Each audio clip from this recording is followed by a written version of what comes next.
Hey family, it's Patsy White with another 5-minute ministry to motivate your month.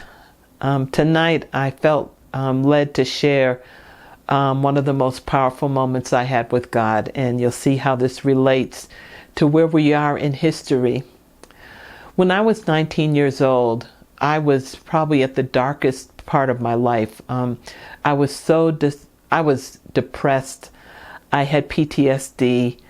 I was using drugs and alcohol to medicate myself.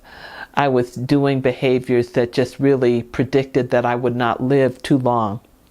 I took a lot of risks with my life, had a lot of dangerous situations that I got out of, not unscathed, but I did get out of them.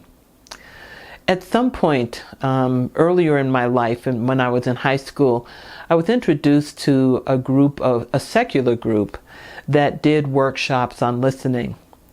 On one of those occasions, I was invited out to a conference. It was out in eastern Massachusetts, but in a place called Groton. And Groton is much like any rural area where at nighttime, if it's clear and very cold, you can see practically, the sky's amazing with the stars. Well, at that time, it was a week-long retreat. And because of my PTSD and because of just the shape I was in, I could not sleep with the people in the dormitory space. It was obviously women's housing, but too much snoring, too much movement. There was no way I could sleep. So I got up and I went outside after laying down until probably, it must have been about 1 or 2 o'clock in the morning. When you're 19, 1 or 2 o'clock in the morning still feels like 8 o'clock at night. So I went outside. I wasn't aware of feeling anything except that I knew I couldn't sleep and I just needed to get out of that space. Well, I walked out into the parking lot and then I walked out into a little space where there was a clearing, and my attention was pulled up. And it was under 20 degrees, your breath freezes in the air practically. And I looked up and there was this amazing canopy of stars. It was just, it did not seem like there was one spot of sky that I could see that didn't have some stars in it. When I looked, I was awestruck. And I remember thinking to myself, how could there not be a God? Because at that time, I was very, very much in despair. I did not know if God was real. I just didn't know. And the way I felt so hopeless and that I wasn't sure if I was going to live another year, I was really at that place. So I was looking at the sky and I said, how could there not be a God? And then I thought about it and I said, well, I want to ask God if he's real. And so I said, okay, God, are you real? And then I said, well, how is God going to answer me? I don't, so I need to give God a test. So I said, okay, God, if you're real, I want you to show me a shooting star. It was like, that seemed like a good idea. So I said, God, if you're real, show me a shooting star. So I looked and I looked and I waited. I was just looking up at the sky and waiting. And as a feeling started sinking in of depression, like maybe God isn't real, it was like this little pop happened in my heart. And it was like a pop, it was so subtle. It was like enlightenment, but it was so subtle. And it said, you have to believe you have to have faith to know I exist.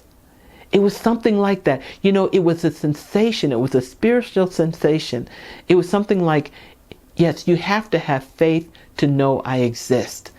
And the moment I had that, like that, it was like this star, it was a shooting star.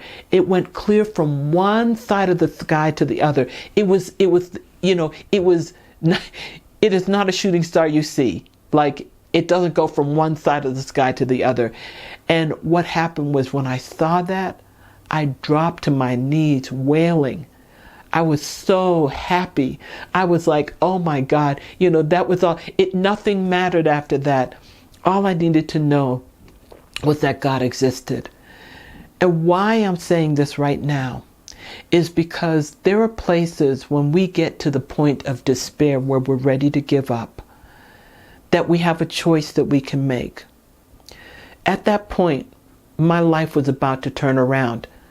Before I knew I was going to ask God that question, my life was about to turn around because I was introduced to a healing process that either I could decide there was no hope for me and nothing was going to make a difference, or I could decide to try one more thing, one more time. At every point, we have that decision to quit or not. When I decided not to quit, then I asked God if God existed. And when God proved to me that He existed, that was all I needed to not give up. And I never gave up again after that. Because the point is that when we are in that place of deep despair, every single choice can make a difference between life or death, prosperity, poverty, aloneness, relationships, and community, faith communities, communities that will kill us.